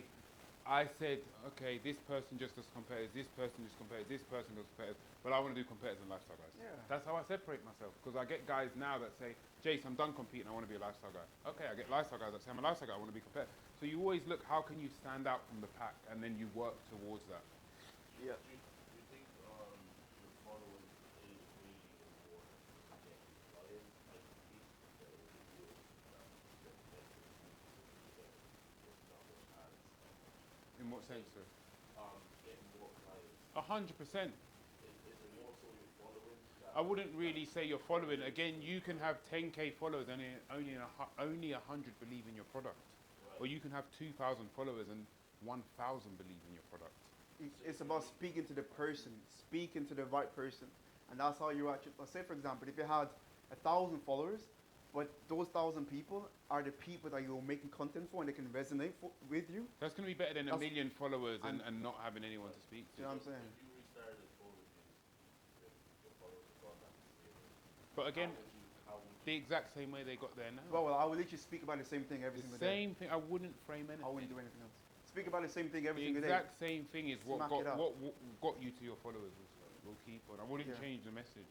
Yeah. Because authenticity sells eventually. If you speak around the right message, eventually your following's going to grow. Yes, because the thing is, I got to think about Instagram. There's so, I don't know whether you guys, well, you probably do, but there's so much different facets of Instagram, right? If you're in the fitness facet, there's loads of, again, the fitness niche. Within the fitness niche, there's also loads of other, things there. So you have to find your own section, your own people that you can chat to, create content for those people, bang it, and they will start to resonate with you. That's how your business grows. So for me, it will be like, I don't know, let's see Peter, for example. Peter is a plant-based guy. So for him, his target will be plant-based people. Do you know what I'm saying? So he will just create content around plant-based. But you know stuff. what's funny? I said this to Isaac. He doesn't know. He doesn't know. I Well, think he he started. does- He just started. That's no, what but he doesn't know. Do you know it's so funny? I said to Isaac 6 weeks ago, I came across this guy, Peter Francis, he's a vegan. I said, are you related to him? Didn't I say that to you? Yeah, you Plant-based, did. sorry. That's I did, crazy. but I wouldn't have known. And he wasn't coaching then, but he was so consistent in his message about talking about plant-based and showing his physique and being a runner. Yeah. I knew him before I even knew him. Yeah, you like that? Yeah, you like that. I said it to him. He didn't even tell you. I said it a few weeks ago. Yeah, I yeah. said, oh, have you got a brother who's plant-based who runs? And again, he's putting out his message before he even had a coaching brand. But some of us got coaching brands and don't put out our message. And then Doesn't he make started getting inquiries before he even decided to even start coaching. You see what I'm saying? So when you actually have a topic to speak about, just speak about it over and over again, and then embody that same thing as well. Let people see you living that as well. That's how you get people to actually sign up and get invested into what you're doing. And then retaining clients longer than 8 to 12 weeks. He spoke about this, Phasing. timelining and phasing longer than they Phasing. are. And assessing blood work, someone asked this. So I put in a minor case study, nothing too hectic. Just can take a photo, blood work cheat sheet, pretty much if you're unsure. If you've got out of sync LDL and HDL, how to bring that in range, some supplements there. If you've got high hemoglobin, how to bring that back in range. If you've got low LSH and FSH, how to bring that in range. If you've got high EGFR, how to bring that in range. If you've got low testosterone, how to bring that in range. If you've got high bilirubin, how to bring that in range. If you've got high albumin, how to bring that in range. High glutathione, how to bring that in range. High prolactin, vitamin D, if it is low, how to increase it. MCV, donating blood as well. Low iron, high clotting status, high folate status, high uric, and low beta. These are like the common things on blood work I would think a lot of lifestyle clients will come back with. Obviously you can go thyroid route, that's Carl's bag. But again, these are things like, even as a lifestyle client, I personally think, I don't know if you agree, lifestyle clients should still be getting some blood work as well, just to see where markers are. Ooh, twice a year, personally, I like. I'm sponsored, so every 8 weeks I rinse them fuckers. But no, I think twice a year or once a year, but I think twice a year is Twice good. a year is good. Again, yeah, I would say from when they start or a few weeks in, 100%. I think blood work's definitely going to take a key. As Kyle will touch on again, there's a lot of thyroid issues. There's a lot of issues that we don't know internally. Sometimes we have. So, yeah, hope you took a photo of that. And that's why we said today is not just about branding. It's about leaving here saying, fuck it, I know how to manage some bloods from a basic perspective now. Then you can go and deep dive and research into that as well. Building your personal brand, connecting with your audience, your ideal audience. Your logo means nothing. Your brand is you. Something that we've been going on about today is you need to embody your brand. You know, what is your brand? It's what people say when You're not in the room. Your logo is a sign. What is it? What is the Apple logo? It's an apple. But we all speak about Apple Mac very highly. So your brand is what people say when you're not in the room. The logo is what they see. Essentially, you want someone to associate the visual with who you are. Yeah, so you need to embody what you're talking about. So again, this all depends on you actually sitting, who am I? You know, you need to actually have like self-reflection. What do I want to put out there? Because based on that, it makes your content so much easier just to pump out. Because you're just speaking about From an authentic place. Authentic place, and it's a lot easier. You can connect to people when you're being authentic to yourself. And that's why you just need to just like really sit down, guys, and actually think about like what type of message am I trying to put out there? What do I want people to gain? So what do I want to do? Like, why is fitness so? Why do I have a passion for fitness? Why do I have a passion for this? And based on that passion, speak about it, because there's other people that feel that passion as well. So you need to connect with those type of people. All right. So speak directly to your avatar as if they were next to you. Like speak to them like you're having communication. So get used to being on the camera. Get used to it, because that's how people will connect to you. All right. Use their language. So not complex scientific jargon, only coaches understand. So sometimes people try to do too much. You know, people try to use complicated like language that the people that you're trying to attract doesn't know what the fuck you're talking about. Do you know what I'm saying? Like, so like you need to keep it completely simple. I don't know, you guys follow Alex Hormozy, right? He keeps things completely simple. He's trying to obviously target like millionaires and people that are doing well, but he keeps his language really simple so everyone can understand him. He doesn't like he can use the most complicated, you know, languages or complicated words, but he keeps it simple so you can actually digest what he's saying. Similar thing with your fitness. If you're trying to target the general population, don't start talking about complex things that they don't care about. They want to know how they can lose fat and build muscle, bro. You know what I'm saying? Like, so use simple language, and that will be really easy for them to digest what you're saying. Be authentic. Industry is changing. People buy from people. Don't be ashamed to be yourself. Just be different, bro. Like, everyone's different, you know?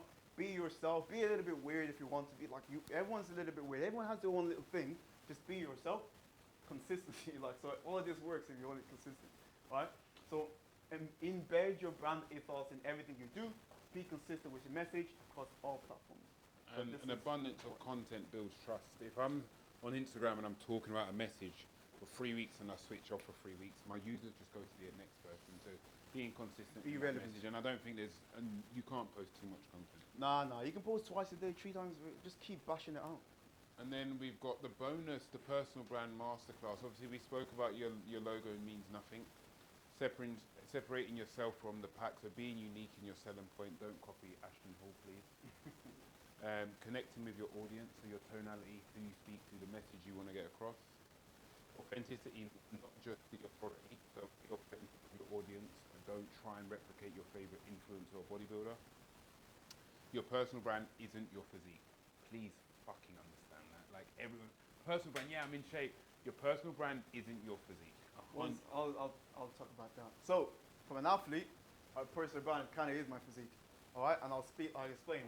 So, my message is like leaving no stones unturned, right? So I have to be in shape because I'm also competitive. So when I'm talking about my branding, it's all about reflection of who I am. Because if you are a competitor, but also want to grow your business, you have to lead by example. So you actually become your own personal brand by always staying in shape. If you stop being in shape, but you're still telling people lead by example, Sorry, I maybe mean your only. It's not just your physique; it's your physique as well. Because a lot of people post their physique and they're like, I'm not getting clients. I'm not getting clients. Yeah. People buy in a virtual business. People say, what can Isaac do for me? So what I meant by that, sorry, is if I go on Isaac's page, it's not 15 posts of just his physique. Yeah. Your brand is more than just your physique. Facts, Again, his physique's the driver, but NSU is a team, isn't it? It is a It's team. not just you, or it'd be boring. So again, the physique's the driver, but also understand. I go on some coaches, Jase, I can't get any clients. I look at their page and I'm like, I can only see you. It doesn't make sense. It's more than that. But you also need to stay in shape. So your brand is part of who you are as a person, but it's also more about that as well. Alright. And then position yourself as authority. You are what you do, not what you say you'll do. And that's something we go on, leading from the highest you have standard. And you'll get things on coaches. Our coaches don't need to be in shape. That's the coaches out of shape. 100%. I see it. Coaches don't need to be in shape. I'm coaching. It's not about being in shape. I think you get a respect leading from the top. 100%. And offering deep perspectives on deeper topics. So actually breaking down topics in depth. And I always say when you're doing content, come from a personal aspect as well. Yeah, but also you have to be in the field to do that. So you actually have to be practicing what you're doing and then relate to the person you're trying to talk to. So again, coming from a competitor point of view, I can talk about what we go through as competitors.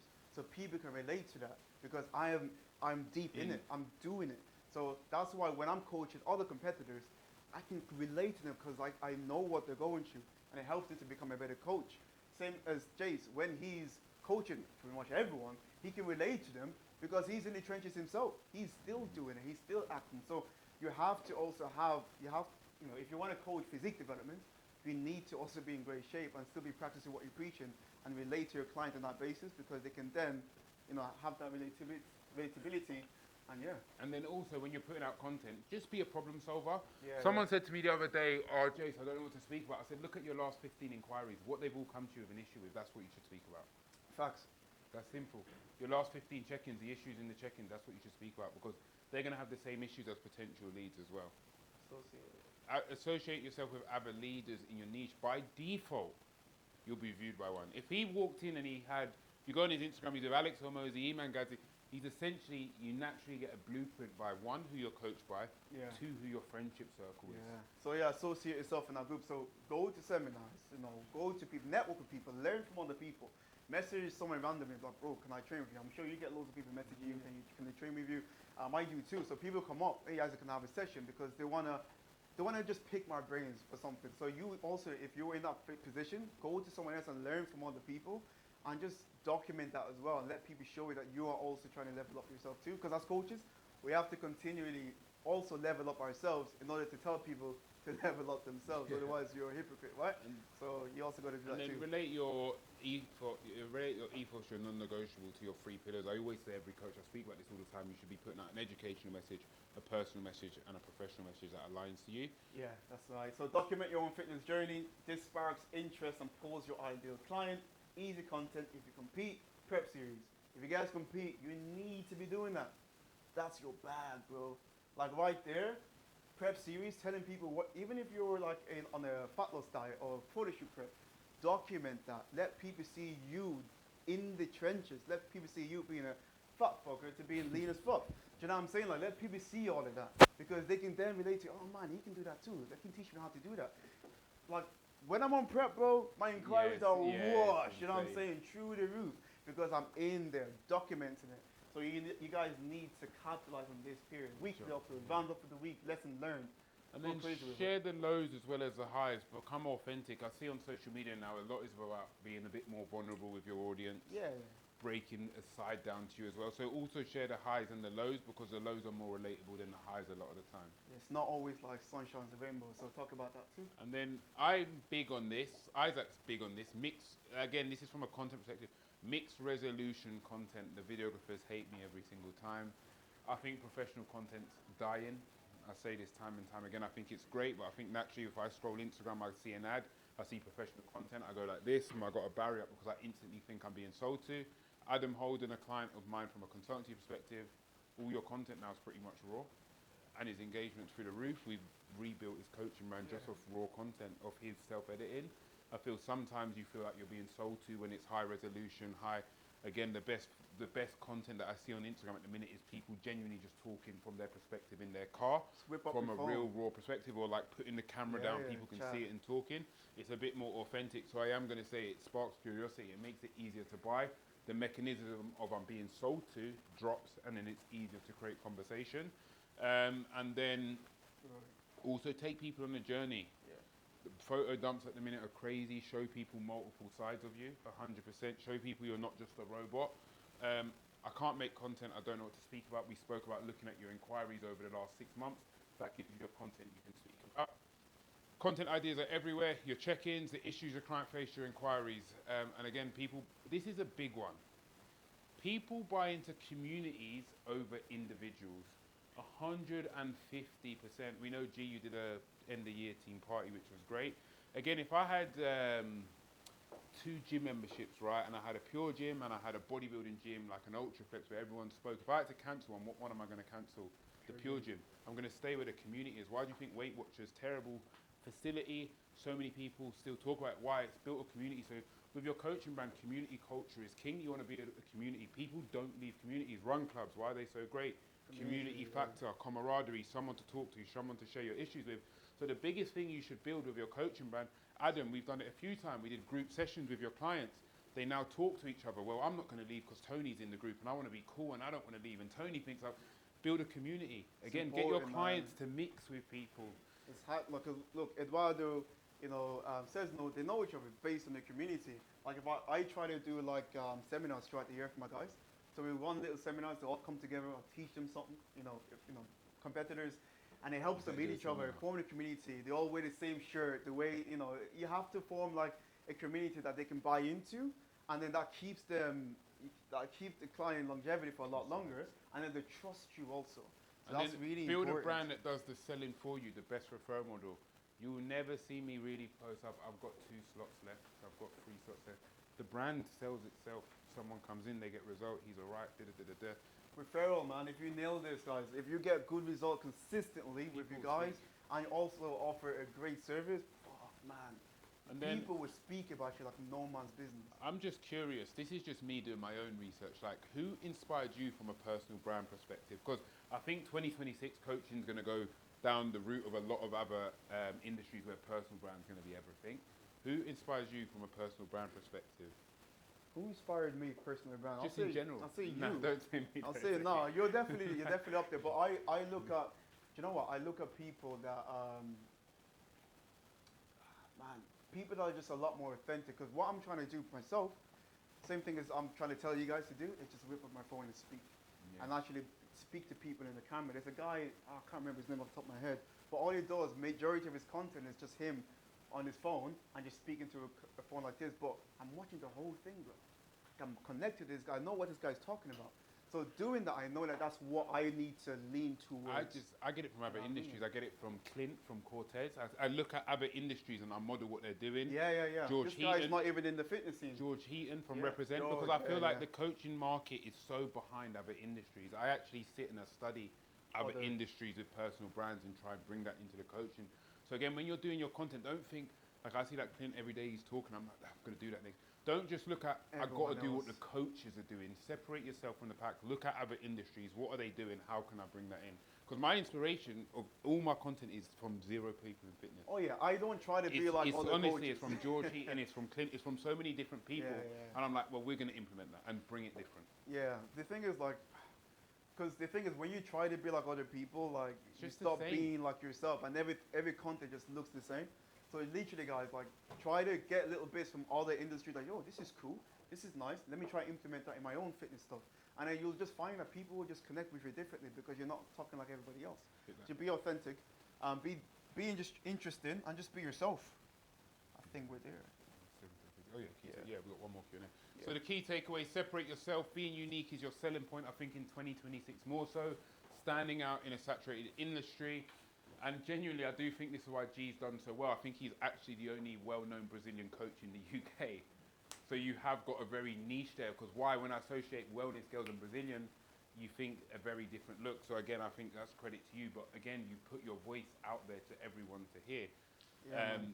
Your brand isn't just your physique. Yes, it pulls in your physique, but building a brand comes from showcasing what you do with your clients, documenting your journey. Again, people follow people, add value, offer deeper perspective, lead by example. You'll say what you are what you do, not what you say you'll do. And then the last Q&A we'll wrap up quickly, then we'll just break things down. The difference in routine of business at the upper level in comparison to starting out, Oh, I'd say like it's just amplified. it's amplified. You're doing the same thing like over and over again, but you just have a team, and so you can be more aggressive, in my opinion. So like when I was starting off, I'm not gonna lie, I was doing everything myself, but I was like working so much because you start like this, you're working like a flipping dog. Then once you get to a position that you can delegate, you need to know when to delegate.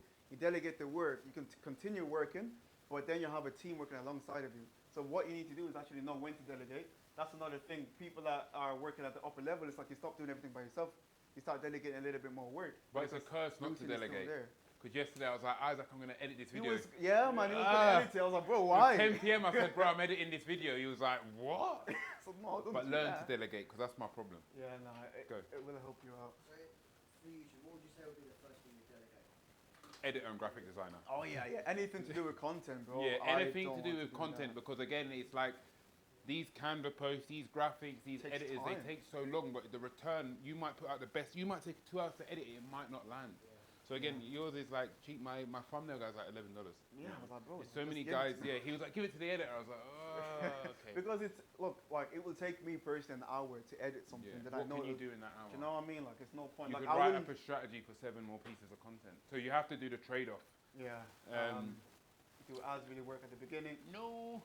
I wouldn't say it doesn't work. I'm gonna 'Cause say it no. does I'm gonna work? say no. it doesn't. Nah, It doesn't. Why? Okay. all Let's. right. So it does work, but you need to pump a lot of. You need to pump a lot of content, But and yeah, a lot of money into it. ads So it basically, can work. everyone says to me, should I do ads? And if you haven't got organic content, which your new followers will land on your page and see, you're just burning cash. Yeah. So essentially, before you think about ads, build a base of organic content, and then obviously when new followers land on your page, they've got something to look at, resonate to, and make sense. So if you're doing it without content, then it's not going to work. But I wouldn't start with ads. Nah, no Never, way, never. no way. I don't even want ads. Like you don't need to do that.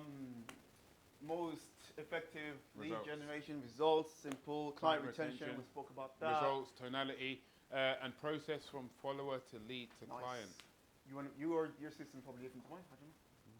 I think follower. I know if someone follows me, they follow me with intention. Mhm. They've seen a result or they're understanding.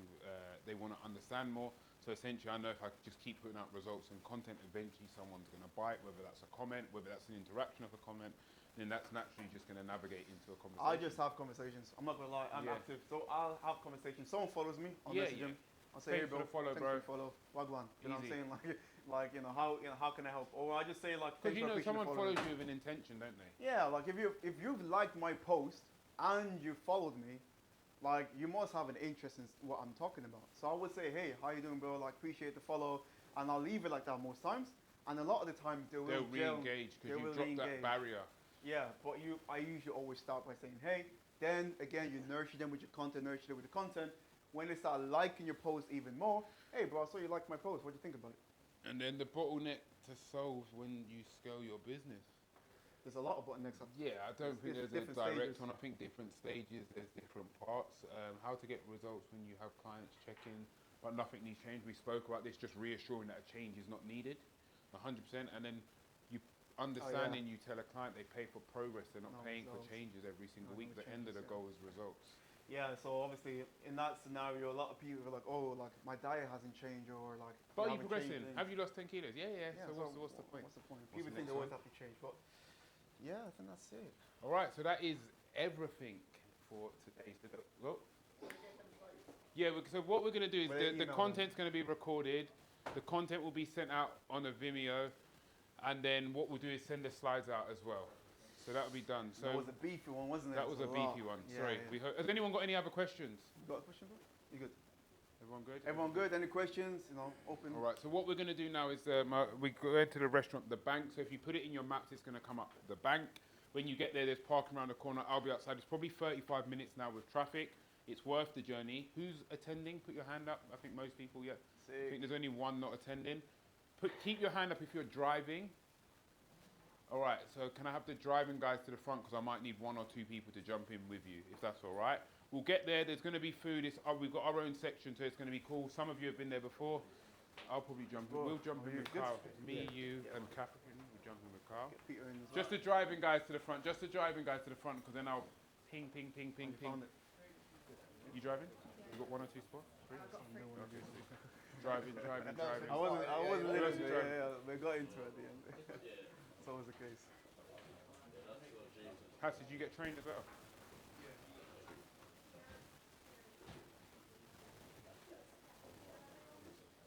Maybe there. Better light there. Yeah. I think it would be better light there at the back. Yeah. Let's do it there. Be nicer as well. Good settings. It's a bit crumpy. Yeah, better settings. All right. So who's not driving? Giovanni's with you. Okay. So who's not driving? Van's in the car. Damn, he's taking 2 2, people's 3, space now, isn't it? Big boy. How am I going to do this? How many spaces you got? 2. All right, 2. How many cars? 1, 2, Alpha 3. Nick. Going to allocate you to a car.